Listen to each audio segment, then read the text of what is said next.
Bom, galera, vamos voltar aqui à produção do nosso primeiro aplicativo.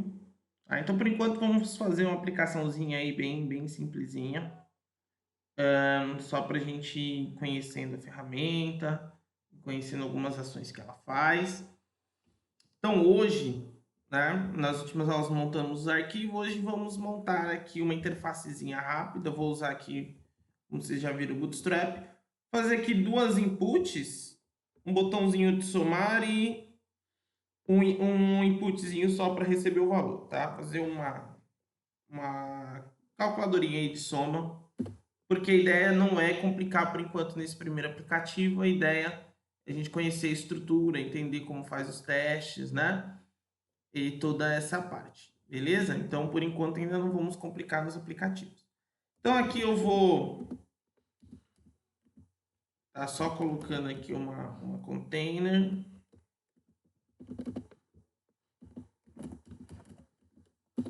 Aí aqui é Bootstrap padrão, que a gente já conhece, né? Pode fazer assim, aí ele tem suporte ao Emmet, né? A gente pode, por exemplo, colocar desse jeito aqui, ó, que eu quero uma row e dentro da row uma col12. Ele já cria. A única coisa que não é tão legalzinho dele aqui é que ele não indenta bonitinho pra gente. Esse aqui não é o Sublime em si, mas é o editor de código. Não é um Sublime, não é um VS Code, não é um Atom, mas é o editor de texto que vem na ferramenta. E tem vários recursos comuns aí que esses editores têm. Alguns não têm, outros têm, tá?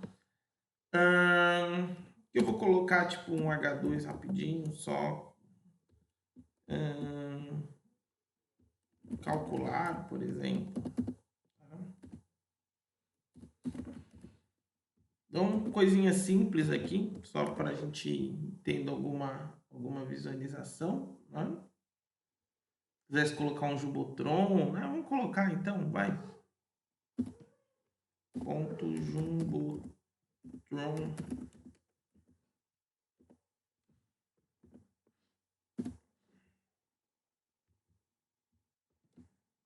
X. Só para dar um destaque, para dizer que tem alguma coisa diferente. Aqui a gente vai visualizando mais ou menos como é que vai ficando, né? Se quiser depois dar uma mexida, fazer alguma coisa, aí pode ficar à vontade. Bom, aqui eu coloquei só um Jumbotron, só para poder dar uma quebradinha. Vou criar a mesma situação, uma row. Dentro dessa row, uma col12. Tá? Ia fazer outras coisas, mas não vou complicar muito, porque como aqui não identa, depois acaba dando um pouquinho mais de trabalho, né? Então, só preciso saber aqui onde começa uma coisa, onde termina outra. Eu gosto de deixar o código bem indentadinho, é legal para quem vai enxergar depois. Aí aqui eu vou colocar um form group.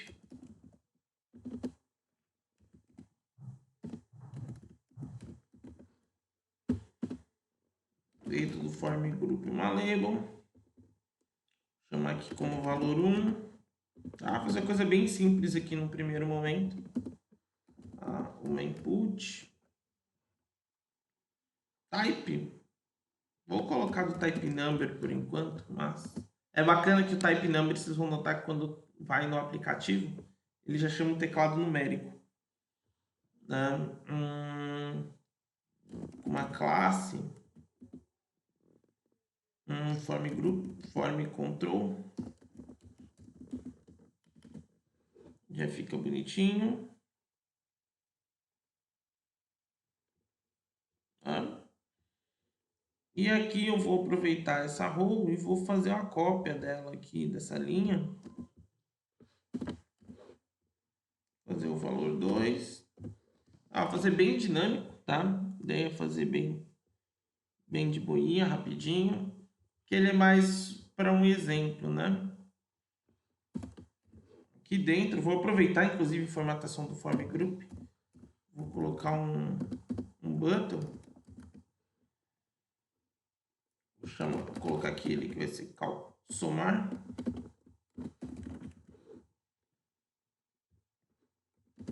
E as classes para ele aqui, vou colocar aqui que ele vai ser um BTN,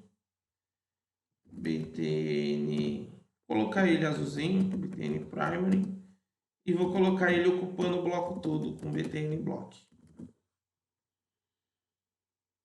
Tá, fica bonitinho. O botãozinho, botãozinho aqui de somar. E por fim, vou colocar aqui na verdade,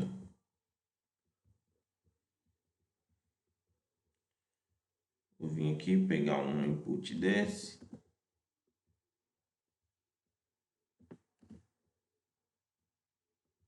E aqui, vou deixar ele como text mesmo, porque ele aceita qualquer coisa, ele vai aceitar inclusive número quebrado.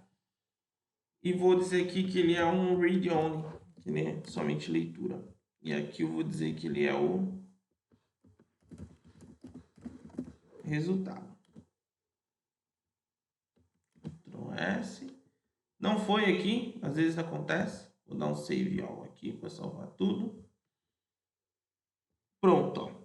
Aqui uma interfacezinha bem simplesinha, tá? Só para poder receber aí a nossa aplicação, tá? Por hora, eu vou fazer aqui a ação dela, a programação dela também. Não vou fazer uma coisa muito complexa. Então, como eu falei, a ideia do aplicativo vai ser um aplicativo bem simplesinho, uma sominha bem tranquila. Vou distribuir alguns IDs aqui, para a gente poder trabalhar, ó. Então, dentro desse foco aqui, vou distribuir alguns identificadores. Vou dizer que esse aqui é o valor 1 mesmo. Vou dizer que esse aqui é o meu valor 2. Vou pegar aqui que esse botão é o ID somar. Apesar que esse aqui eu acho que eu nem vou precisar. Não, coloca ele aqui. E esse aqui vai ser o ID resultado. Vou precisar sim de tudo. Tá? Bom, feito aqui. Então, o que eu vou acabar fazendo agora? Aqui eu já tenho o HTML pronto, a distribuir os IDs. Tenho aqui já a minha interfacezinha. Como vai ser um puro JavaScript, inclusive ele vai rodar aqui, ó. Aqui depois você pode ver como seu aplicativo ficaria com o celular deitado. Ele ficaria mais ou menos assim, ficaria um pouquinho estranho, mas funcionaria. Tá? Como ele ficaria aqui. Isso aqui numa boa, tá? Bom, agora o que eu posso estar fazendo? Eu vou, por exemplo, dar um commit nisso aqui. Tá? Vou dar um commit aqui. Não preciso dar o push necessariamente, tá? Porque o push é quando envia para o repositório, mas posso dar um commit. O ideal é fazer o commit em pedaços. Vou colocar aqui, ó, montando layout. Tá? Então, se vocês ganharam já o costume, a boa prática de programação é fazer o commit em partes dele, até em partes até menores. Lógico que aqui eu fiz quase nada, mas em projetos são partes pequenas que a gente faz os commits, tá? Então, vou colocar aqui layout da tela principal. Tudo bem que eu tenho só essa tela, né? Mas, olha lá, comitei. Fiz um pacotinho de alterações e fechei. Tá comitado. Não quer dizer que eu precise dar o push agora para o servidor. Se eu não quiser, eu não dou. Posso dar o push depois no final. Aí no final eu coloco todos lá. Bom, foi feito aqui um commit. Aí agora a ação, né? Se eu quiser fazer agora a ação, cálculo aí, como é que ele vai ficar. Então aqui em componentes, onde a gente colocou lá o ação.js, eu vou fazer usando essa notação. Tem várias notações do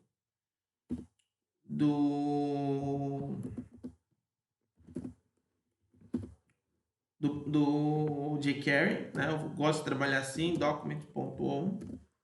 Acho que mais fácil da galera entender. Então eu vou falar assim, ó, que no evento, né? Primeiro aqui eu vou colocar o nome do evento. É bacana a gente entender o que a gente faz aqui dentro da função do JavaScript. No caso aqui, usando o jQuery. Podemos fazer isso também usando JavaScript puro, tá? Não tem problema nenhum. Vou usar o jQuery só para poder facilitar mesmo um pouco do processo. Então, o que ele fala aqui? Que o event name, ou seja, o evento que eu quero, é o evento de clique, tá? Aí, da onde eu vou colocar, onde está esse evento, né? Então, vou colar aqui que esse evento vai ser no elemento com a id somar. Beleza? Vou fechar aqui. E aí sim eu vou chamar uma função anônima. Isso aqui, para quem não viu ainda, se chama uma funçãozinha anônima. Ou seja, é uma função que só vai ser executada no momento que o evento de clique acontecer no elemento que possui aqui o id somar. Eu também poderia chamar o nome do elemento aqui, né, com os poderes de jQuery e ponto clique também funcionaria. Eu gosto de trabalhar assim, exatamente para a galera ver também as duas formas. Depois eu posso fazer alguns exemplos da outra forma, mas eu acho legal a galera entender isso, ó, que dentro do documento, no momento do clique, do elemento com a id somar, executa essa função, por isso que ela não precisa ter um nome para poder ser chamada. E aqui eu vou estar buscando meus elementos, né? Então, por exemplo, eu tenho aqui o valor 1.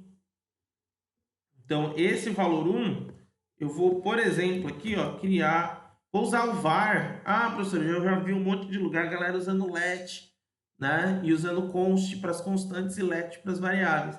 Então, funciona também. Nesse contexto aqui, não vai fazer diferença nenhuma a gente usar o var ou o let.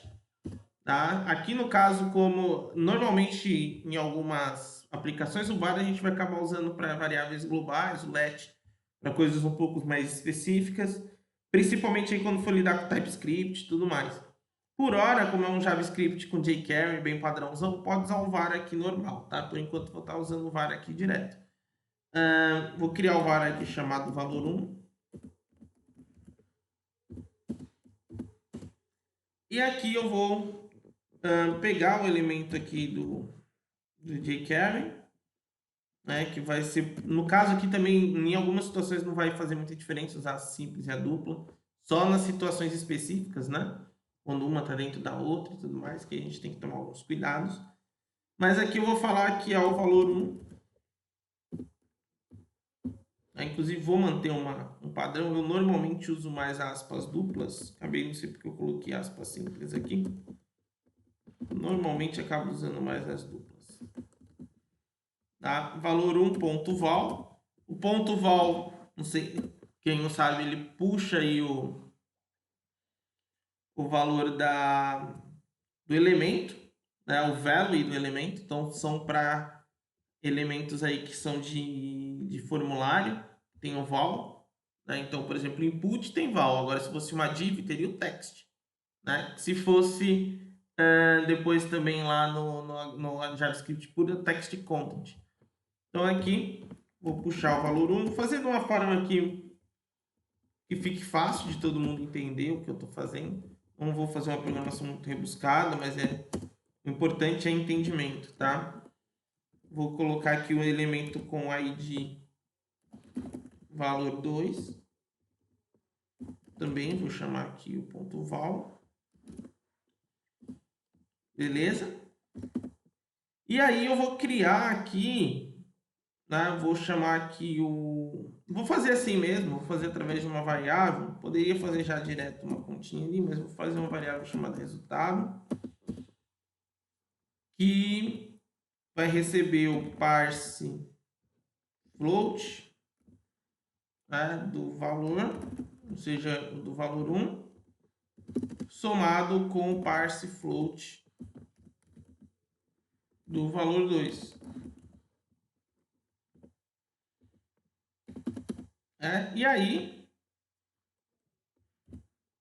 o resultado, o elemento com id, deixa eu ver o que foi que eu coloquei aqui no resultado também. O elemento com id resultado resultado. O elemento com a ID resultado chama o ponto val também, que ele é uma funçãozinha sobrecarregada. Ou seja, quando o parâmetro dele está vazio, ele me dá o resultado, me dá o valor que está dentro da input. Quando eu passo um valor dentro dele, tá? No caso aqui seria o resultado. Quando eu passo um valor dentro dele, esse valor preenche a input. Tá? Então, teoria, quando eu colocar os dois valores aqui, quando eu clicar no somar, tem que aparecer o resultado aqui embaixo. Ah, professor, mas está funcionando no navegador, pô. Tá? Galera, isso vai funcionar no navegador porque é puro JavaScript, tá? Então, aqui esse navegador que é só visualização, o que for puro JavaScript vai funcionar. Mas futuramente, quando a gente for estar trabalhando aí com câmera, com GPS e tal, aí já vai ter muita coisa que não vai funcionar nesse simuladorzinho, nessa telinha de exibição, tá? Então aí a gente vai ter que testar em um aparelho ou um simulador. Pois bem, então aqui fiz o código da ação. Se eu estiver versionando, o ideal é vir agora também fazer mais um commit. Né? E aqui nesse commit, eu vou colocar aqui, ele mostra qual é o arquivo que eu mudei, né? Vou colocar aqui, inserindo, no caso, vou colocar assim, ação de soma dos valores. E posso comitar. Beleza? Ah, professor, eu quero ver o comportamento disso no celular. Tá? Então, no caso aqui, eu vou estar usando esse aplicativo aqui chamado Armor, para poder aqui mostrar para vocês rapidinho. Vou mostrar primeiramente no meu celular. Deixa eu só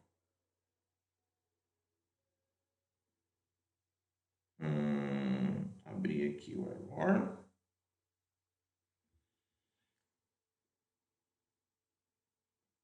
Estou conectado, né? Então ele aqui, desde que ele conectado na mesma rede, eu consigo mostrar. Para vocês vai ser bom no futuro para poder exibir, sei lá, um trabalho de TCC ou coisas do tipo, né?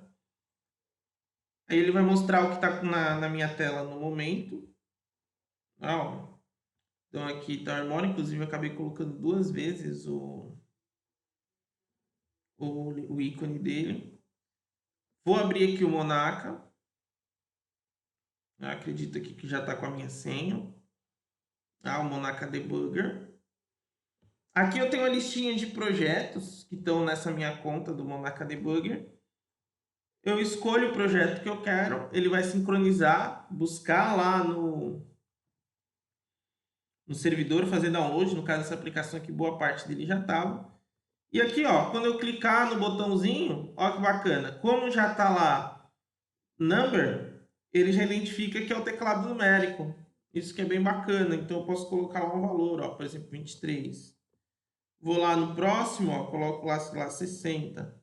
Clique em somar, ele já me mostra aqui o resultado, tá? Aqui no debugger, ele também abre aqui algumas telinhas. Quando der alguns erros, os erros vão aparecer aqui. Quando a gente precisar limpar esses erros, tem esse botãozinho de clear aqui, ó, que limpa o log de erro aqui. Da mesma forma que tem um botãozinho aqui embaixo que limpa o log de erro da IDE. Quando o erro aparecer aqui na IDE, ela vai aparecer aqui no debugger. Eles trabalham de forma sincronizada, é bem legal. Então, quando a gente estiver trabalhando e tiver alguns erros, isso acontece. Ele tem algumas informações rápidas do projeto aqui. A gente pode recarregar o projeto. A gente pode voltar aqui para a tela para tirar uma screenshot depois de salvar dessa aplicação que a gente queira. Que é para tirar uma foto quando estiver desenvolvendo. E a gente pode voltar para as aplicações também, se a gente quiser, tá? Então, assim, o debugger ele é bem legal porque eu consigo testar de forma dinâmica a minha aplicação. Né? Então, por exemplo, vocês estão vendo aqui no refletor, mas se eu chegar aqui e colocar assim, ó, por exemplo, coisinha de interface. Vou colocar assim, ó, só um somar valores. Só para dizer que tem alguma coisa diferente, ó. Salvei. À medida que eu salvo aqui, ó, ele já recarrega. Às vezes dá esse errinho de Append Shield, tá? Que eu vou mostrar aqui, ó. Que é um errinho só relativo aí à sincronização. Você pode clicar aqui, ó, para limpar. Opa, clicar aqui para poder limpar o log. O log apareceu aqui também, ó. Só clicar aqui para limpar o log. Esse erro é bem comum, mas ele não chega a ser um erro grave, tá? E aqui você volta para a aplicação. Opa, às vezes eu clico na tela, mas eu tenho que clicar no celular. Se quiser recarregar, só recarregar a aplicação de novo. Ele refaz a sincronização, tá? E beleza, ó, vocês vão ver a alteração direto na tela do telefone de vocês das alterações aqui. Então, é uma das ferramentas que eu acho bacana dessa IDE, tá? Então, acabo usando bastante ela. Bom, então, aqui a gente fez um exemplo rápido, tá, dessa aplicação. Deixa eu ver quanto tempo eu já gastei aqui, 21 minutos. Eu posso também, se vocês quiserem, eu vou sair aqui da minha tela do Armor aqui do meu celular. Tá? Vou fechá-lo aqui. Inclusive, tanto do Armor quanto do Monaca, porque o Monaca ele só abre um celular por vez o debugger. E aí, por exemplo, outra opção, professor, eu tenho um celular aqui na mão agora para poder testar. Vocês podem instalar um simulador, tem o SDK do Android, quando você instala que vem com o simulador. Eu tenho aqui isso aqui na máquina Linux. A máquina Linux eu não acho tão legal de gravar as videoaulas. Eu vou fazer ela em esquema de máquina virtual para poder trabalhar aqui com vocês nas videoaulas. Vou transpor a máquina real que eu tenho para uma máquina virtual e vou colocar aqui para poder gravar. Eu acho que fica mais interessante gravar no Windows. Tá? Mas enfim, aqui no Play Store, né, para quem não tem instalado, eu peguei um simulador Nox, tem vários simuladores. Tá? Esse aqui é um simulador mais voltado para jogos, mas a gente pode usar aqui numa boa. Só buscar lá, ó, por Monaca, inclusive já tinha lá, busca Monaca Debug. E instalar também aqui a ferramenta. Só aguardar um pouquinho que ele vai fazer toda a instalação. Abrir aplicativo. E aqui, galera, é só colocar o e-mail que foi cadastrado, tá? Se você fez com a conta do Git, é só colocar o e-mail do Git aqui. E talvez a senha dê erro quando a gente faz o cadastro no Git. Aí o que você faz? Você simula a entrada, pede para redefinir a senha, e aí você coloca a mesma senha do Git. Porque quando a gente loga com o usuário do Git, o Monark ele loga com a validação da conta do Git, mas não a validação da conta do Monark. Então, se você entrar, eu pedir para redefinir a senha do Monaca, aí sim você vai redefinir, ele vai cadastrar uma senha sua do Monaca. E aí você consegue entrar nessa aplicação. Então é um erro que muitas vezes acontece. Os alunos vão lá e colocam aqui a mesma senha do Git, ele não entra pelo Git aqui. Ele só entra pelo Git lá na IDE Online, tá? Aqui tem que ser o e-mail usuário do Monaca. Se entrou pelo Git, tem que ir lá no Monaca, mandar redefinir a senha e colocar uma senha nova. Beleza? Mas aí mantém o e-mail. No caso, o meu e-mail que está lá é esse aqui. E eu vou dar uma pequena pausa para digitar a senha, porque vocês vão reparar, ele acaba mostrando, né? Então eu vou dar um pause aqui para poder colocar minha senha. Bom, galera, retomando aqui. Então aqui, da mesma forma que a gente acabou vendo lá no outro exemplo, clicando aqui no PRJ Aula 1 no simulador. Lembrando que esse simulador eu já tinha colocado na minha conta Google e tal, né? Mas aí vocês podem baixar, só colocar Nox Player no Google e vocês vão achar aí o download, quem quiser usar, tá? Tem outros simuladores de Android por aí também, então não precisa ser exatamente o que eu uso. Quem já tiver, alguns alunos estavam falando que já tem, ou já vem trabalhando com alguns, com SDK do Android e tudo mais, pode usar também, tá? Então não tem problema nenhum. Aqui a única diferença é que não sobe o tecladinho, mas funciona do mesmo jeito. Estou digitando aqui com o teclado do computador.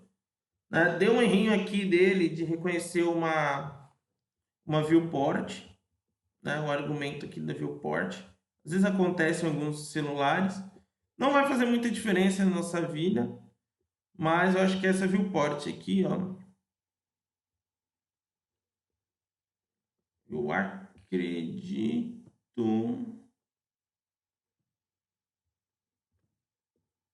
seja essa aqui.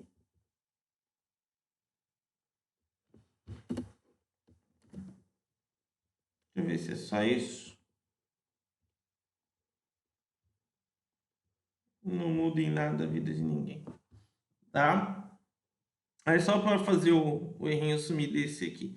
Tem algumas coisas que não funcionam tão bem nos simuladores, inclusive nos simuladores do SDK do Android, e que o ideal é a gente testar no celular mesmo, tá? Então, mas o simulador é uma saída para várias situações aí que a gente pode ir testando, tá bom? Então fica aí as duas dicas, tanto a dica do simulador quanto a dica do celular, para vocês testarem. Aconselho ter o Monarca Debugger instalado no celular para poder testar. Aconselho ter instalado, se quem quiser, na verdade, não é exatamente conselho, algum tipo de simulador para instalar, para testar também. Simulador é bom, inclusive, para depois testar várias resoluções, testar como seria em tablets e tal. Eu normalmente testo em 3, 4 aparelhos quando eu faço alguma aplicação, seja ela em Ionic, seja ela em React, seja ela em nativo.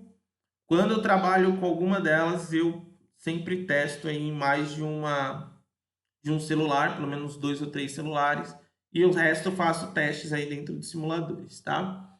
Bom, então basicamente é isso que eu queria mostrar nessa videoaula. A próxima videoaula eu vou falar um pouco sobre a geração de um APK aqui dentro dessa plataforma. Beleza? Até a próxima aula, galerinha.